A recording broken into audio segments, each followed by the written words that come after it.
This is a Swede Speaks.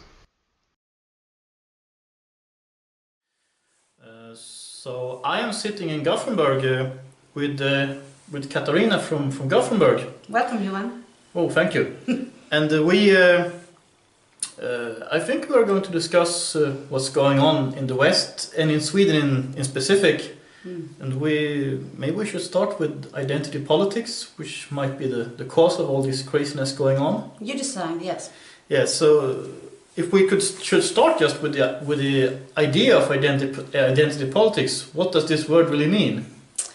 Yes, because I think that there are so many descriptions and words used without them being, genuinely described from heart. But what it means is that you are letting a political group or a group of people get benefits that others don't have in a society. Or if you look at it like you have a victimhood here, Right. you need to specialize the treatment of some people on behalf of other people. And sometimes when it comes to identity politics, it is normally used when it comes to the protection of minority groups. Right. And this is in itself a good thing. The problem is that when you are protecting minority groups to the expense of a majority, which is a peaceful majority, then you perhaps get into trouble with it. So that's the way I look upon it. So. And I think in Sweden, you both have identity politics when it comes to special interests or small groups.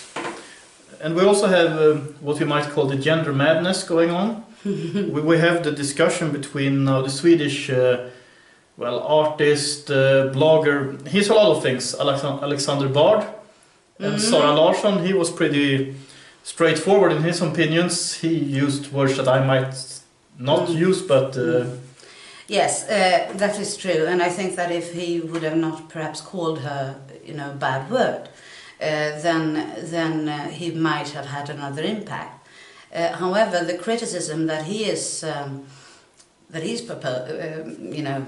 letting forward here is not that strange, because what has happened is that you have a group of women who feel that men are the threat to their existence in so many ways. Exactly. And that men are mean. I mean, you are sitting here with me. Yes. I don't think you are mean. I think you're a good person. Well, I hope so. Yes. So I mean, and then it's like, well, but not all men. No, not all men. But some claim that all men have the responsibility for the violent and terrific acts that some men are using against women.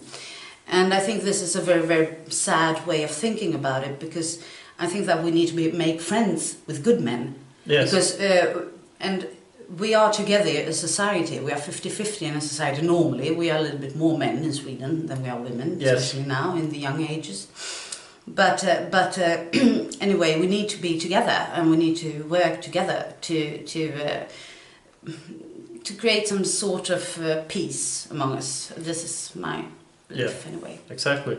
And excuse me. And what Alexander Bard does is that he thinks that now the Kevin Spacey thing, that there is a mob going on. The Me Too hashtag. Yes, and without being too, going into his case, he means that people are going bananas over an accusation which might be true and might be untrue, and that this Me Too thing, which started out as a very, very good thing, when women talked about their experiences and what they've been through.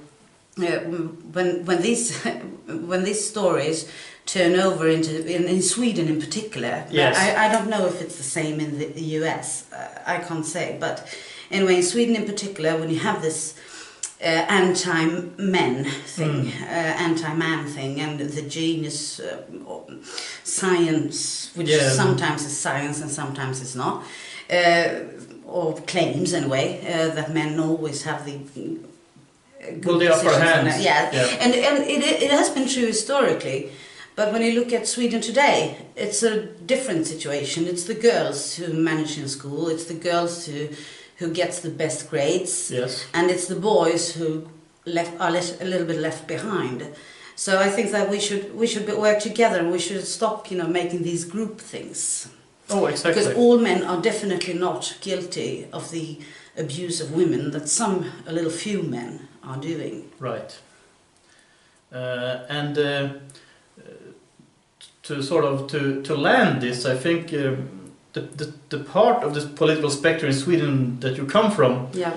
which in Sweden are called liberals, but it doesn't mean the same thing as in America. I think I have mentioned this before, but when I talk of liberals, in this case I refer to classical liberals, and they would have about the same opinions as a libertarian. I do not think so, but anyway, they're very close. I think that in many libertarian groups in Sweden, they believe and want to believe that Alan Smith's version of liberalism is the same as libertarianism today. Right. And the first one who posed this idea was Milton Friedman, of course.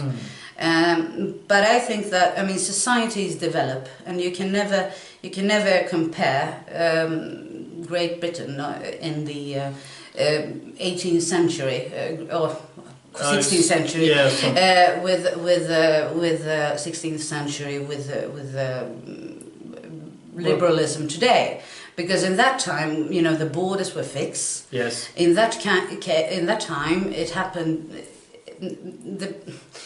The bad part was the crown. You know, it was the elite in the society who you know, decided how to manage markets. Yeah. And with customs and with the high taxes and such. So.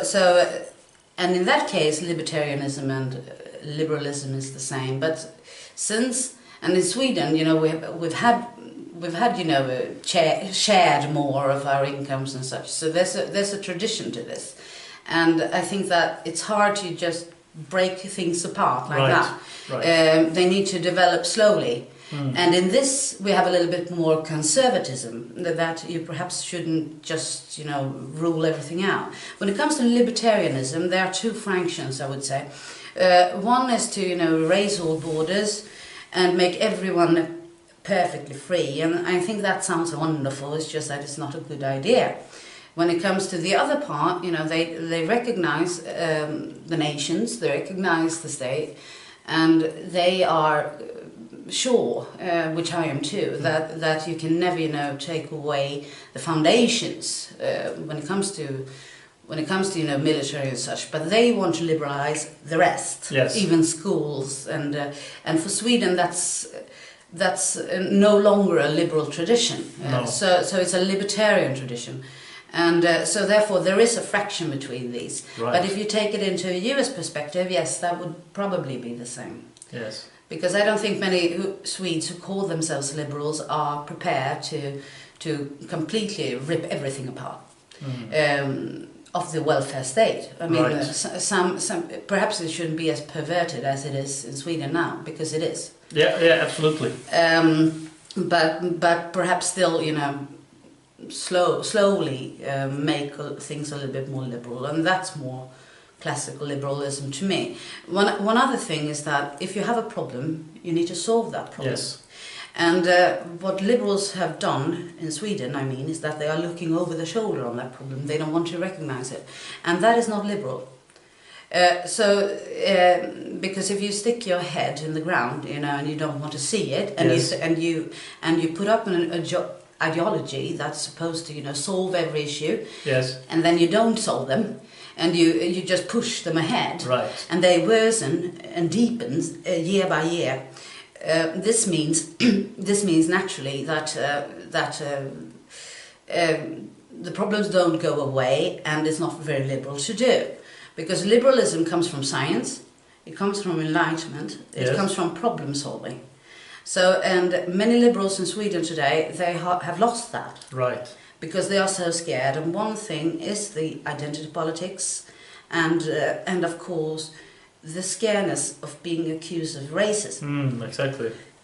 Because many of the problems we see in Sweden are, well, they actually correlate with migration. Yes, a lot of them are related to migration, and yes. Not just any migration, but usually non-Western migration, and in many cases from Islamic countries. Exactly. These are two different value systems that collide. Yes. And I think that the first thing is to recognize this, and the first thing then is to read the Quran and study the hadiths and look at the countries who adapt to Islam deeply. Yes. And you can see that there is nothing liberal there. There's no freedom there. No. It's a paradox that regimes and bad dictators, actually make some liberty to the people. Yes. Because otherwise these structures were taken over. And we can see that in the Arabic Spring. We can see that in Syria. And of course, nobody wants a dictator. Absolutely not a liberal would ever approve of that. Which means that we have looked through our fingers, looked through, and we have our perspective. Yes. And when I say our and we now, I mean the collective we, yes. Not necessarily you and me. Exactly. But a lot of Westerners tend to think that people are the same everywhere.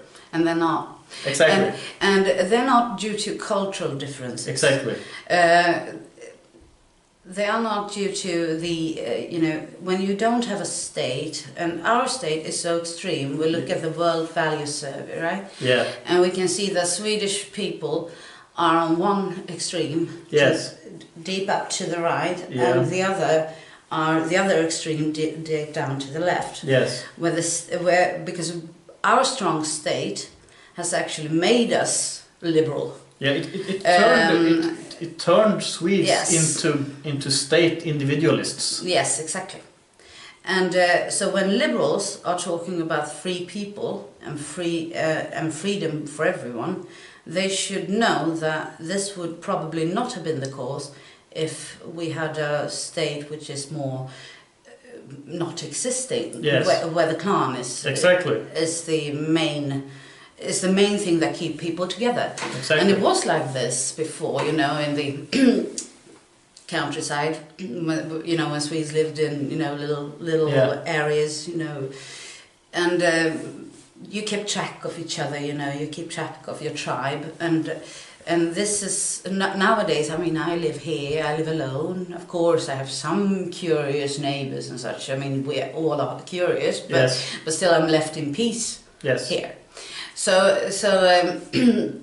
there's a misconception that if you bring freedom, absolutely freedom, yeah.